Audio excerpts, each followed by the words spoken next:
무척이나 건강하시던 시아버지께서 어느 날 갑작스럽게 돌아가셨다. 아버님을 보내드린 뒤 가족들이 시댁에 모여 남겨진 유품들을 정리했다. 평소 아버님은 무언가를 쉽사리 버리지 못하는 성격이신데다 이따금 사람들이 찾아오면 자신의 물건을 나눠주는 것을 좋아하는 분이셨다. 생각해보면 아버님은 내가 본 사람 중에 최고의 맥시멀리스트였다. 그런 아버님의 성격이 고스란히 물건으로 남게 되었다. 그렇게 살아생전 아끼시던 물건들이 한가득이었지만 안타깝게도 시아버지께서 소중히 여기던 그 물건들은 자식들인 우리에게는 그다지 필요한 것들이 아니었다. 남겨진 물건이 많은 만큼 처분하는데도 꽤 오랜 시간이 걸렸다. 그렇게 유품 정리라는 절차를 밟으며 나는 소유하는 물건의 의미와 누군가가 나의 물건을 처분하게 되었을 때의 모습을 다시금 진지하게 생각해 보게 되었다. 주말이 되면 나는 어김없이 집안 구석구석의 물건들을 요리조리 살펴보곤 한다. 그리고는 이지선다형으로 스스로에게 질문한다. 필요한가 필요 없는가로 말이다. 필요하다는 답이 나오면 도로 제자리에 내려놓고 필요하지 않다고 판단되는 것들은 가차없이 그 자리에서 핸드폰으로 사진을 찍어 중고 사이트에 올린다. 나는 이런 방식으로 집안의 불필요한 잡동사니들을 하나하나 처분해 가는 중이다. 사실 나는 쓸데없이 물건에 대한 책임감이 강해 내 손에 한번 들어온 물건은 좀처럼 처분하지를 못했었다. 그것이 싼 것이든 비싼 것이든 사용 유무와도 상관없이 나에게 온 이상 물건에 대한 책임을 다한다는 마음으로 쭉 가지고만 있었다. 이런 성격이다 보니 학창시절부터 나의 책상과 옷장에는 잡동사니들이 늘 가득 차 있었다. 심지어 결혼을 하고도 쓰다만 수십 자루의 필기구들과 벼룩시장에서 구입했던 잡동사니들까지 모두 챙겨왔을 정도였다. 그런데 더 놀라운 것은 남편도 20년 전에 입던 옷이며 몇 년째 쓰던 가방들을 똑같이 챙겨온 것이 아닌가. 이렇게 물건에 대한 책임감이 상당히 높은 우리 부부의 물건들은 좁은 투룸 신혼방의 한 칸을 버젓이 차지하게 되었다. 그 덕에 우리는 투룸을 원룸처럼 사용할 수밖에 없었다. 그런데 가뜩이나 좁은 공간을 꽉 찬 물건들로 더 비좁게 쓰다 보니 조금씩 화가 올라오기 시작했다. 그러던 어느 날 이 지긋지긋한 것들을 다 치워버리자 싶은 마음이 들었다. 이고지고 살아왔던 세월의 인연을 모질게 끊어내려면 헐값에라도 팔아 내 눈앞에서 치워버려야 할 것 같았다. 그리고는 무수히 많은 잡동사니들을 나는 그렇게 하나 둘씩 팔기 시작했다. 처분하는 물건이 워낙 많다 보니 시도 때도 없이 중고거래 알림음은 울려대고 밥을 먹다가도 알림이 오면 수저를 놓고 몇 번이나 거래를 하러 달려나갈 정도로 나는 열심히 물건들을 처분해 나갔다. 자잘한 물건이 대부분이라 1,000원, 2,000원 정도로 판 물건도 꽤 많았었는데 판매 금액이 한 달 반 만에 무려 60만 원을 훌쩍 넘어섰다. 아니 대체 그동안 나는 필요치 않은 물건들을 얼마나 많이 끌어안고 살고 있었다는 말인가.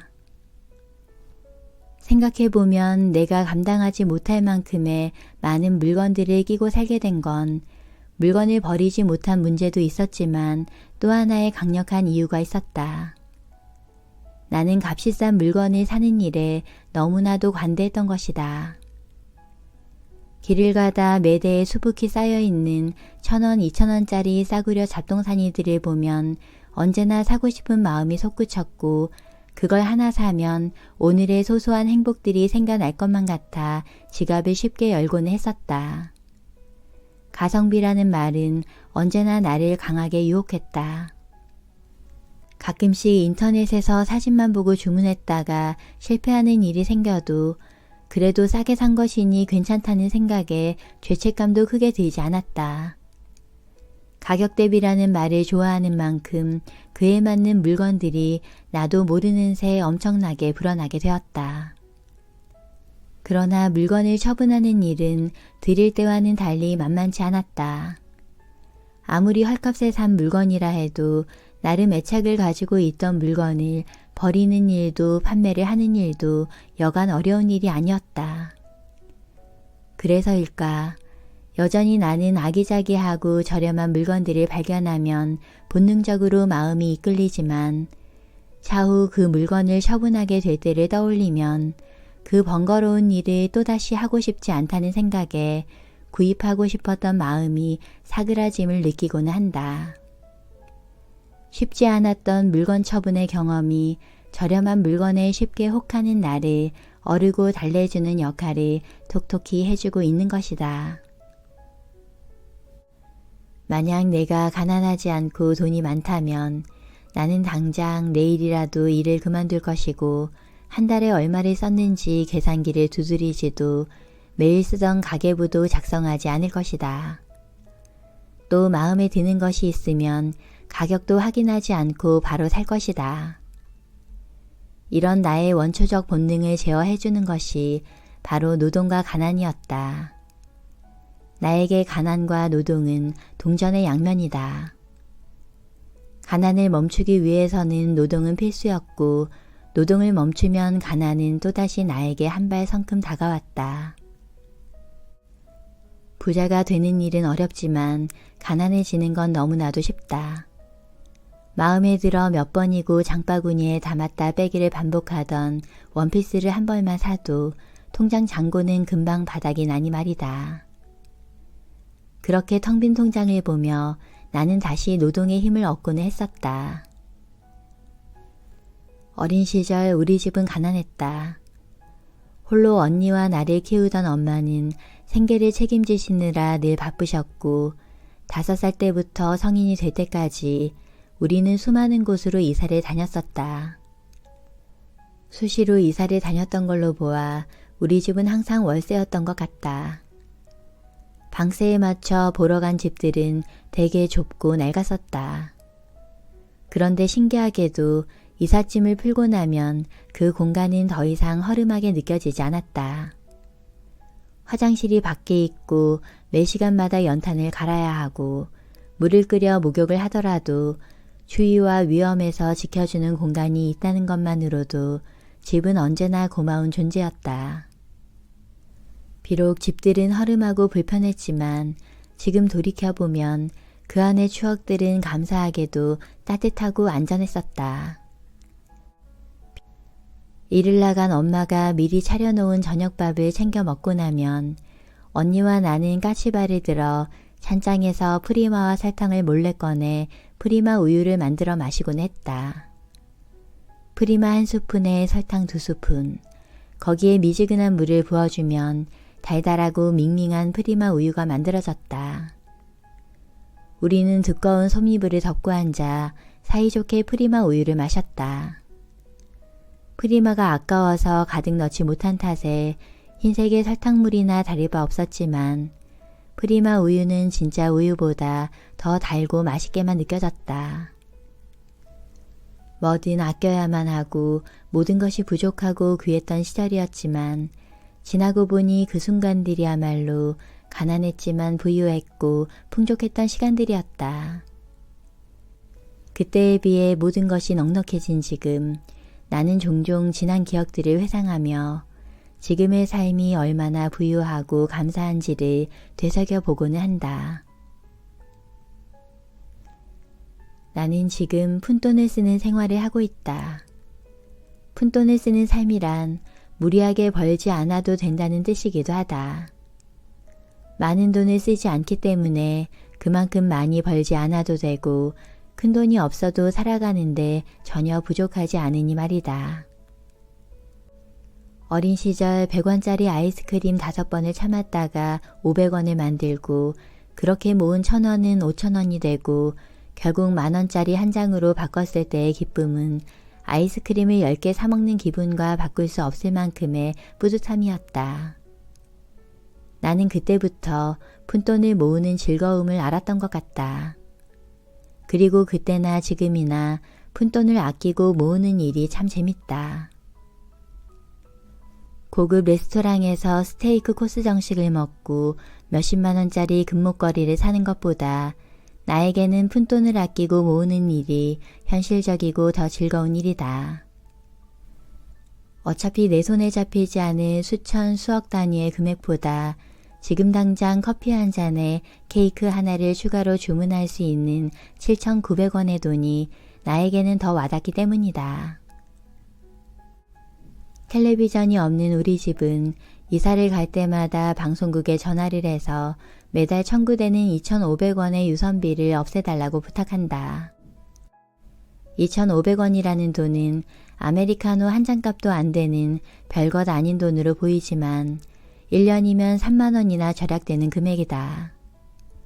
또 핸드폰도 2년 약정이 끝나자마자 저렴한 통신비인 알뜰폰으로 갈아탔더니 요금이 반값으로 줄어들었다.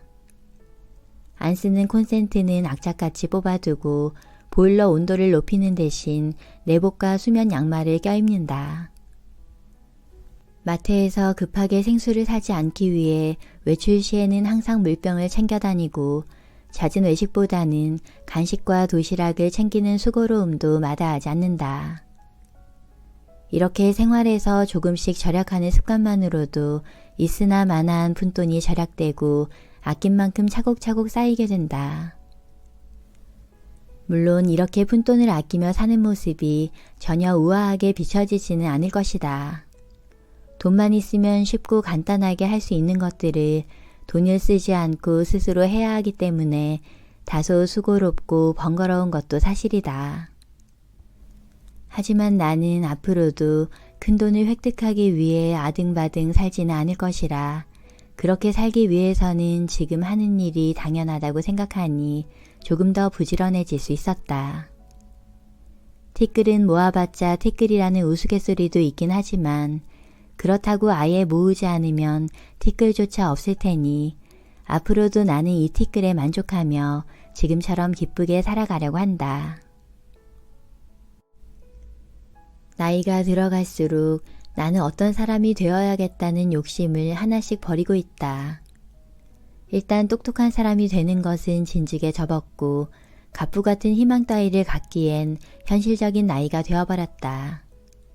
승진을 한다거나 엄청난 사람이 되고 싶지도 않지만 능력 또한 되지 않는다. 똑똑하고 부유하고 권력이 있는 사람들은 내가 좋아하는 드라마 속에서 보고 싶을 때 언제든지 꺼내볼 수 있으니 그걸로 충분하다. 그냥 나는 내 인생이 너무 복잡하지 않고 단순하게 흘러갔으면 좋겠다. 또한 마음이 가난해지지 않기를 바란다. 가난한 마음이란 내가 가진 것에는 만족하지 못한 채 끊임없이 누군가를 부러워하고 시기하는 옹졸한 마음이다. 사람은 보통 자신이 하는 일이 순조로울 때는 나보다 더 잘 되고 있는 상대에게 진심으로 축하를 건넬 수 있는 여유가 있다. 반대로 지지부진한 하루를 보내고 있을 때는 내가 이루어 놓은 것보다 적은 것을 이룬 상대에게서도 질투를 하게 된다. 이런 마음을 가난한 마음이라고 부른다. 마음이 가난해지면 작은 일에도 야박해지고 치졸해지는 자신을 마주하게 된다. 사실 질투와 시기, 부러움으로 가득 찬 마음은 상대의 성공이 부러워서라기보다 나 자신이 도태되는 것에 대한 불안감 때문이다. 또 이런 마음은 내 마음이 약해졌을 때 언제든 훅하고 찾아오는 불청객이라 이런 마음을 아예 없앤다는 건 불가능하다는 것을 나는 인정했다. 다만 나는 오늘도 스스로에게 되뇌일 뿐이다.